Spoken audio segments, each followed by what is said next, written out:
আচ্ছা, আজকে আমরা শিখবো হইতেছে পাসপোর্ট সাইজ ছবি কিভাবে তৈরি করে আর হইল গিয়া একটা ছবির ব্যাকগ্রাউন্ড কিভাবে রিমুভ করে। তো সেই জন্য আমরা গুগল থেকে একটা ছবি নিয়ে আসি। আমরা গুগল থেকে একটা ছবি আনি। ফটোশপ যার ফটোশপটা চালু করো। আমরা এখানে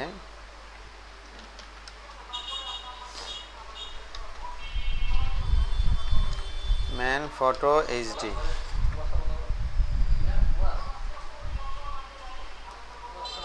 এখান থেকে আমরা একটা ছবি চুজ করে নিই। মনে করো যে এই ছবিটাই আমরা পাসপোর্ট সাইজ ছবি তৈরি করব। পাসপোর্ট সাইজ ছবি তৈরি করতে গেলে দোকানে আমরা যে স্টুডিওতে যে ছবিগুলো তুলি, স্টুডিওতে একটা নীল ব্যাকগ্রাউন্ড থাকে, ওটার সামনে ছবি তুলি, ঠিক তো? তারপরে ওই ব্যাকগ্রাউন্ড দেখা গেল যে রিমুভ করে তারপরে ছবিটা দিয়ে দেয়। তা আমরা এই ছেলেটার ছবিটা আমরা এখান থেকে ডাউনলোড করে নিই। এখান থেকে আমরা এই যে সেভে ক্লিক করলাম, দেখো তারপরে কাজ দিতেছি। এটারে আমি ডাউনলোডে ডেস্কটপে যাই আমি এটার একটা নাম দিই ফটো, ফটো 1 দেখি, এমন আছে আরও কয়েকটা নামাইতে পারি। এটা ডাউনলোড হইলো। এখন আমি এই ফটোটা এই যে ফটোশপে ওপেন করি, এই যে ওপেন থেকে ডেস্কটপ, কারণ এই ছবিটা আমি ডেস্কটপে রাখছি, ওপেন করলাম। ছবি তোমাদের যে কোনো জায়গায় থাকতে পারে, ছবি ডেস্কটপে থাকতে পারে, মোবাইলে থাকতে পারে, যেখানে থাকতে পারে। যেহেতু কাজ করবা সেক্ষেত্রে ছবিটা আমাদের কি ফটোশপে আনতে হইবে। এই ফটোশপে আমি ছবিটা আনলাম। এখন আমাদের কাজ কি?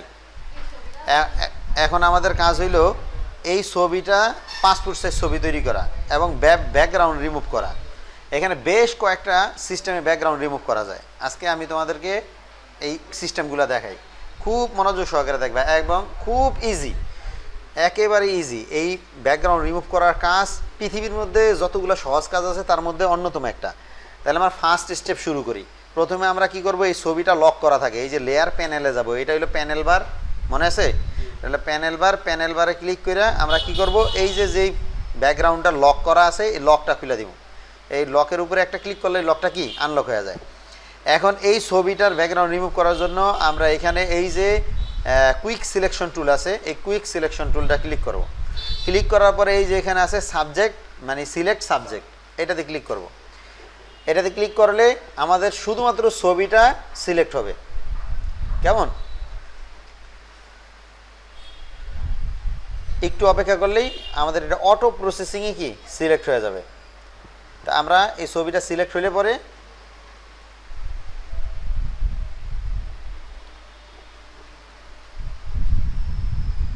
দেখতেছি অল্প একটু সময় নিতেছে। আমরা এর বাইরেও আমরা বেশ কিছু, এই যে দেখো এই ছবিটা সিলেক্ট হয়ে গেছে, কেমন অটোমেটিক সম্পূর্ণ ছবিটা সিলেক্ট হয়ে গেছে। এখন কথা হইলো ছেলেটার কিছু চুল আর কানের এই যে কিছু অংশ তোমার কি হয়ে গেছে, বাইরে চলে গেছে, ঠিক না? এখন এই কানের অংশটা, এই চুলগুলা, এগুলা আমাদের কি করা দরকার, আমাদের এগুলা এই ভিতরে আনা দরকার। সেক্ষেত্রে আমরা কি করব, আমরা এখান থেকে এই যে আমাদের যেই সিলেকশন টুলটা আছে, এই যে কুইক সিলেকশন টুল আছে, এটা নিব। এটা নেওয়ার পরে আমরা এখন প্লাস সাইনে আছে, ঠিক আছে? এটা এই যে এদিক থেকে ক্লিক করে দেখবো যে এটা কোন দিকে যায়। সরি, এটা ডিসিলেক্ট হয়ে গেছে। আমরা কন্ট্রোল জেড দিয়া আবার পূর্বের জায়গায় যাই। এইখান থেকে এই সিলেকশন টুলে যদি কাজ না করে, আমরা এখানে ক্লিক করলে যদি এই যে চলে যায়, তাহলে এখানে আইসা এই যে এখানে ল্যাসো টুল যেটা আছে, এই ল্যাসো টুলটা নিবা, ঠিক আছে? প্রথমে আমরা কি করছি, কুইক সিলেকশন টুলে গেছি, অ্যাট ফার্স্ট ছবিটা আনার পরে এটা লক করা থাকে, লকটা ছুটেছি। কেমন কানিস, খেয়াল করো। আমরা প্রথমে কি করছি, এটার ছবিটা লক করা থাকে, লেয়ার প্যানেলে যায় ছবির লকটা আনলক করছি। এরপরে কি করছি, কুইক সিলেকশন টুলে আসছে, এই যে কুইক সিলেকশন টুলে, এই কুইক সিলেকশন টুলে আসা এই যে সিলেক্ট সাবজেক্ট, এটাতে ক্লিক করছি, ঠিক আছে? এটাতে ক্লিক করার পরে আমাদের এই সাবজেক্টটা সিলেক্ট হয়েছে। এখন দেখা গেলো যে আমাদের কিছু চুল কেটে গেছে, তারপরে এই যে কানের কিছু অংশ কেটে গেছে, আমাদের এইগুলা ঠিক করতে হইব। তো এইগুলা ঠিক করার জন্য আমরা কী করি, এখান থেকে এই যে ল্যাসো টুলে যাই। এখানে এই যে ল্যাসো টুলে যাওয়ার পরে এখন দেখো এই ল্যাসো টুলে প্লাস মাইনাস কিছুই দেখা যায় না, ঠিক আছে? এখন যদি আমি এই অল্টার প্রেস করি তাইলে মাইনাস একটা চিহ্ন দেখা যায়, দেখছো? আর যদি শিফট প্রেস করি তাহলে প্লাস একটা চিহ্ন দেখা যায়। তাহলে আমি মূলত এইটার সাথে আরও যোগ করতে চাই, সেক্ষেত্রে প্লাস চিহ্ন, এই যে শিফট চাপ দিয়া দুইটা, শিফট চাপ দিয়া দুইটা যদি আমি এইখান থেকে এরকম করে কানের যে অংশটা বাইরে আছে এই অংশটা যদি আমি নিয়ে নেই, তাইলে কী হইব, এই কানের অংশটা অ্যাড হয়ে যাব। কি করছি বলো তো, ল্যাসো টুল নিয়ে শিফট চাপ দিয়া, কানে মুখ বন্ধ করে থাকলেই না, ল্যাসো টুল নিয়ে কি করছি, শিফট চাপ দিয়া ধইরা আরও যতটুকু আমি বাড়াইতে চাইতেছি ততটুকু আমি কি করছি, মার্ক করছি। মার্ক করার ফলে কি হয়েছে, আমার অতটুকু জায়গা বাইরে গেছে। এখন দেখো আমার বাড়ানোর পরে এই যে দিক দিয়ে অতিরিক্ত বাইরে গেছে, ঠিক না, এই অতিরিক্ত বাড়াটা আমি কমায় দিই, এই ঠিক এই টুলসটাই থাকবে, ল্যাসো টুলটাই থাকবে। এখন আমি আল্টার প্রেস করতেছি, আল্টার প্রেস করলে মাইনাস আসে। এখন এই মাইনাসটা দিয়ে দইরা আমি এই যে এইখান থেকে এইভাবে টাইনা এইভাবে দিলাম, এখন কিছু এই যে মাইনাসের ভিতরে ঢুকছে, দেখছো। এখন আমাদের এই চুলগুলা বাইরে আছে, এই যে এই চুলগুলা ভিতরে আনতে হলে কী করতে হইব, ল্যাসো টুল নিয়ে শিফট চাপ দিয়ে ধইরা আমার কি করতে হইব, এই যে এইভাবে টানতে হইব, এই যে এইভাবে টানলাম, ঠিক আছে, এইভাবে এই যে টানলাম। আমি এই মাউসের লেফট বাটন চাপ দিয়ে ধইরা কাজ করতে হইব, লেফট বাটন সারা যাব না, বাস। এখন এখানে এই না সাইডা দিই, এখন দেখো এই যে বাইরে যতটুক ছিল অতটুক কি ভিতরে ঢুকে গেছে, ঠিক না, বাস। ওয়েল, এইভাবে আমরা কমাইতে বাড়াইতে পারি। এখন আমরা কি করব, এই যে ছবিটা আছে, এই যে ছবিটা সিলেক্ট হয়ে আছে, এই ছবিটা আমরা কন্ট্রোল এক্স দিয়ে কাইটা নিব অথবা কন্ট্রোল সি দিয়ে কপি করে নিব, যেটা আমাদের ইচ্ছা। তাহলে আমরা এইটা ছবিটারে কন্ট্রোল এক্স দিয়া কাইটা নিই, কন্ট্রোল এক্স, ছবিটা এখান থেকে কেটে গেছে। এখন যেই শেপটা আছে এটা আমরা ডিলিট করে দিই, আমরা এটারে ব্যাক স্পেস দিলে কি ডিলিট হয়ে যায়। যদি এটা ডিলিট না হয় অসুবিধা নেই, এটা জায়গায় থাকবে। যদি কোনো সময় এরকম হয় যে ডিলিট হইতেছে না, ব্যাক স্পেস চাপ দিলে ডিলিট হইতেছে না, সেক্ষেত্রে আমরা এখান থেকে আমরা সলিড কালার নিয়ে নিব। তাইলে সলিড কালার নিলে বাস, এখান থেকে সলিড কালারটা যেটা নিছি এইটা চাইলে আমরা কিন্তু ওই যে ছবির কালার যেটা থাকে ছবির নিচে, আমরা ওইখান থেকে এরকম একটা কালার নিয়ে দিতে পারি, এই যে ছবির নিচে এরকম কালার থাকে না, ব্যাস। এরপরে কন্ট্রোল ভি প্রেস করলেই আমার এই ছবিটা চলে আসলো। এখন আমরা এইটারে কি করব, পাসপোর্ট সাইজ ছবি নিব। কোন সাইজ, পাসপোর্ট সাইজ ছবি নিব। এখন পাসপোর্ট সাইজ ছবি নেওয়ার জন্য আরেকটা জিনিস দেখো, এই যে এখানে সাদা সাদা সাদা সাদা অনেক একটা অংশ রয়ে গেছে না, এটা আমরা কি করব, ইরেজার টুল দিয়ে কেটে দিব, ইরেজার টুল যেটা দিয়ে মুছি, ই প্রেস করলেই হইব, এই যে ই প্রেস করলেই ইরেজার টুল আসে। এখন আমরা এখানে এটারে জুম করে নিই আরেকটু, আর এই ইরেজার টুলটা আরেকটু ছোটো করে নিই। এরপরে এই যে সাদা যে অংশগুলো আছে এগুলা পরিমাণ মতো আমরা এগুলা কেটে দিই, এই সাদা অংশগুলা এই যে এইভাবে কেটে দিলাম, বাস। এই কোণা দিয়ে একটা মানে সুন্দর দেখা যায় না, এ কারণে চুলের এই অংশটা কি করলাম, সোজা করে দিলাম যাতে সুন্দর দেখা যায়, বাস। এখন এই যে এদিক দিয়ে আরেকটু সাদা আছে কেটে দিলাম, এই সাদাটুকু কেটে দিলাম। এখন এই পর্যন্ত আছে। তাহলে আমরা এই ছবিটারে কি করছি, প্রথমে এই ছবিটা মোবাইল থেকে হোক অথবা আমাদের এই ক্যামেরা থেকে হোক অথবা ইন্টারনেট থেকে ডাউনলোড করে যেভাবে হোক ছবিটা আমি ফটোশপে আনছি। এরপরে লেয়ার প্যানেলে গেছি, লেয়ার প্যানেল থেকে আনলক করছি, আনলক করার পরে সিলেকশন, কুইক সিলেকশন টুলটা নিছি। কুইক সিলেকশন টুল নেওয়ার পরে আমি এখান থেকে সিলেক্ট সাবজেক্টে ক্লিক করছি, তখন আমার এটা সিলেক্ট হয়েছে। সিলেক্ট হওয়ার পরে আমি কি করছি, এটারে কন্ট্রোল এক্স দিয়ে কেটে নিছি। কাইটা নেওয়ার পরে আমি কি করছি, সলিড কালার নিছি, এখান থেকে এখানে ক্লিক করে সলিড কালার নিছি। সলিড কালারে আমি স্টুডিওতে যে ব্যাকগ্রাউন্ড থাকে ওই কালারটা এখানে দিয়ে দিছি। সলিড কালার আগ পর্যন্ত আরেকবার যদি বুঝাই দিতে হয়, তাহলে আমরা প্রথমে কি করছি, টোটালটা বাদ দিয়ে দিলাম। আমরা এই মনে করো যে ছবি নিলাম, ঠিক আছে, এই ছবিটা নিলাম, এটা তো রেকর্ড হইতেছে যদিও এটারে। আচ্ছা, তাইলে আমরা এটার পাসপোর্ট সাইজ ছবি তৈরি করবো। এই জন্য আমরা ক্রপ টুলে যাব। ক্রপ টুল থেকে আমরা নির্দিষ্ট একটা আয়তন যতটুকু ছবির জন্য থাকে আমরা এরকম নিয়ে নিলাম, ঠিক আছে। ছবিটা একবারে ঠিক মাস ব্লেডে আমি যতটুকু রাখতে চাইতেছি অতটুকু রাখলাম। এই এখন আমি এটাকে এন্টার প্রেস করলেই আমার এই ছবিটা এই সাইজে কেটে যাবে, ক্রপ হয়ে যাবে। এখন আমি কি করব, এটার ছবির রিয়েল যেই সাইজ পাসপোর্ট সাইজ ওই সাইজটা এখানে ক্লিক করব। কন্ট্রোল আল্টার আই প্রেস করলে আমার এখানে এই যে ফটোশপের যেই সাইজ বক্স ওইটা চলে আসবো। এখান থেকে আমরা ইঞ্চি দিকে দিব মিলিমিটার, এই যে মিলিমিটার। ইঞ্চি থেকে মিলিমিটার, বা এখানে যদি পিক্সেল থাকে পিক্সেল থেকেও আমরা কি দিব মিলিমিটার। এই মিলিমিটারে আইসা আমরা এখানে দিব হইল গিয়া উইথ দিব হইল গিয়া 45 ইঞ্চি, 45 মিলিমিটার। উইথ দিব কত? অবশ্যই সেক্ষেত্রে এই যে দেখো এই যে মানে চেইন যেই সিস্টেমটা আছে, এদিকে এখানে চেইন যেই সিস্টেমটা আছে, চেইন সিস্টেমটা এই লক সিস্টেমটা উঠাই দিতে হইব। এই লক সিস্টেমটা যদি থাকে তাহলে কি হইব, আমি এইখানে সাইজ দিলে এখানে অটোমেটিক সাইজ বাড়বো করবো। মনে করো যে এটা 45 আছে, তো আমি যদি এইখানে যদি মনে করো যে 55 দিই, তাহলে দেখবা উপরেরটার সাইজ 45 সাইজটা অন্যরকম হয়ে গেছে, হয়েছে না? তাইলে এখন আমার তো সাইজ ঠিক রাখতে হইব। সেক্ষেত্রে এই চেইন লকটা খুলে দিলাম, খুলে দেওয়ার পরে আমি এখানে 55 আছে, এইখানে আমি যদি 45 দেই আর আমার সাইজ চেঞ্জ হইতেছে না, ঠিক আছে? আর রেজুলেশন 300, ওকে। এখন এখানে যেটা আসছে এটা হলো আমার পাসপোর্ট সাইজ ছবি। এখন আমরা কি করব, এই ছবিটা মনে করো প্রিন্ট করব। এখন এটা তো রেজুলেশন কম, এই কারণে ছবিটা পিক্সেলেটেড দেখা যায়।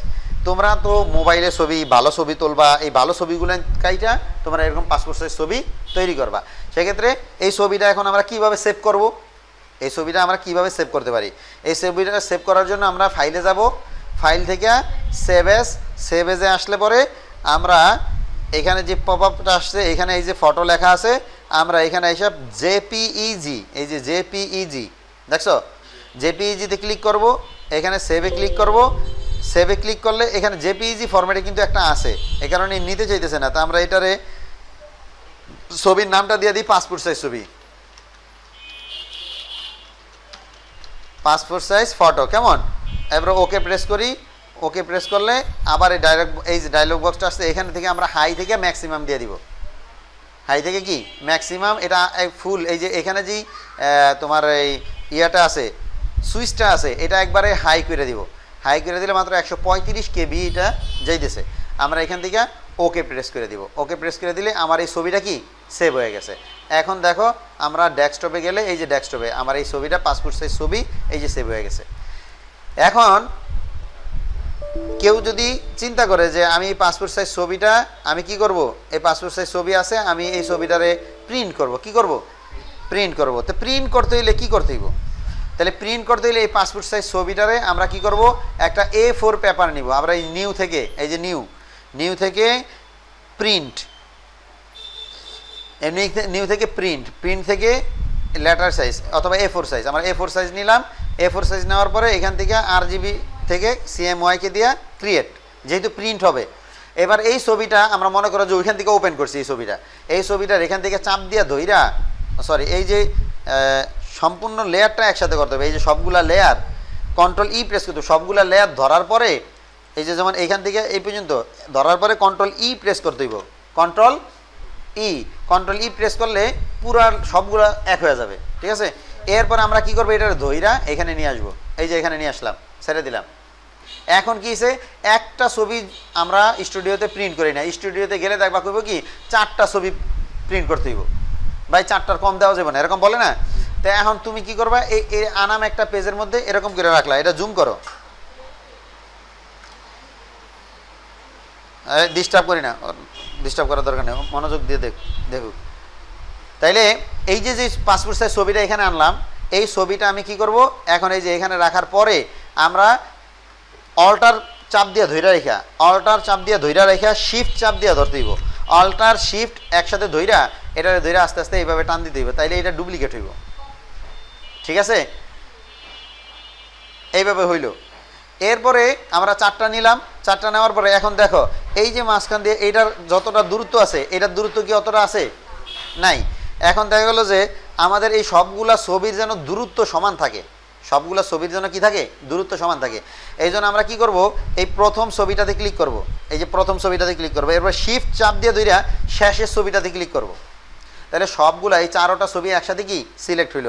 সিলেক্ট হওয়ার পরে এই যে এখানে আসবো, এই যে এইখানটাতে আসবো, এইখানটাতে আইসা আমরা ক্লিক করার সাথে সাথে এটা ডিস্ট্রিবিউট হয়েছে, দেখো লেখা আসছে ডিস্ট্রিবিউট হরিজন্টালি, মানে এইভাবে পাশাপাশি ডিস্ট্রিবিউট হইব সমানভাবে, সবগুলা দূরত্ব সমান থাকবে। তাই আমরা এখানে একটা ক্লিক করার সাথে সাথে দেখো ছবিগুলা যার যার জায়গা যতটুকু দরকার মাঝখানে ফাঁকা রাখার ততটুকু ফাঁকা করে দিয়েছে। এখন প্রত্যেকটা ছবির মাঝখানের গ্যাপটা কি সমান আছে। এখন দেখা গেল এই পাশটায় কিন্তু জায়গা অনেক কম আর এই পাশটায় অনেক বেশি, ঠিক তো, আমরা ছবিগুলো ঠিক মিডলে রাখতে চাইতেছি, একবারে সেন্টার। তাইলে আমরা এই যে যে ছবিগুলো আছে এগুলারে আমরা একটা ফোল্ডারের মধ্যে নিয়ে আসবো। তাইলে কন্ট্রোল জি প্রেস করলেই একটা ফোল্ডার হয়ে যায়। এখন আমরা কি করব, ফুল প্লেটটাকে আমরা মার্ক করব, মার্জিন মানে সিলেক্ট করব। তো কন্ট্রোল এ প্রেস করলেই ফুল টেমপ্লেটটা কি সিলেক্ট হয়। এরপরে এই যে সেন্ট্রাল অ্যালাইন আছে, এই যে সেন্ট্রাল অ্যালাইন, এই সেন্ট্রাল অ্যালাইনে ক্লিক করার সাথে সাথে এই পাশ আর এই পাশ সমান আছে, ঠিক আছে। তারপর কন্ট্রোল ডি প্রেস করলে এই যে যে সিলেকশনটা আছে, কন্ট্রোল ডি প্রেস করার সাথে সাথে সিলেকশনটা কি চলে যায়। তাইলে এরপরে আমরা এটাতে কন্ট্রোল পি প্রেস করলে আমাদের যদি প্রিন্টার থাকে, কালার প্রিন্টার, আমরা কন্ট্রোল পি দিলে এখানে যে প্রিন্টিং হওয়ার জন্য পপ আপ চলে আসবে। এখান থেকে আইসা আমরা এই প্রিন্ট সেটিং এটাতে ক্লিক করব। প্রিন্ট সেটিংয়ে ক্লিক করলে এখান থেকে আমরা এই যে লেটার সাইজ, আমরা তো লেটার সাইজে এই প্লেটটা নেই, আমরা প্লেটটা নিছি কোন সাইজে, A4 সাইজে। সেক্ষেত্রে এখানে ক্লিক করে এই যে A4 সাইজ দিয়ে দিতে হবে। আর ছবি যখন আমরা প্রিন্ট করব তখন এইখান থেকে প্লেন যেই পেপারস লেখা আছে, প্লেন পেপারস, এইটার আমরা দিয়ে দেবো প্রিমিয়াম গ্লোসি। এই যে প্রিমিয়াম গ্লোসি, তা প্রিমিয়াম গ্লোসি সেট আপ করার পরে ওকে প্রেস কইরা আমরা যদি এখানে প্রিন্টে ক্লিক করি, তাইলেই আমাদের প্রিন্টারে তো অবশ্যই কেবল লাগানো থাকবে, আমাদের অটোমেটিক প্রিন্ট হইতে থাকবে, ঠিক আছে। তাইলে ভিডিওটা রেকর্ড হইলো, আজকে তোমাদের ক্লাস হইলো তোমরা নিজেদের ব্যক্তিগত ছবিগুলা এই ভিডিও ক্লাস ভিডিওর সহযোগিতা নিয়ে আজকে তোমরা 5 ফুট সাইজ ছবি তৈরি করবা। আর এখন তোমরা নেট থেকে একটা ছবি নিয়ে কাজ করবা, যেটা আমি নিজে তত্ত্বাবধান করবো, ঠিক আছে। এখন মাহবুব স্যারের ক্লাস নেবে।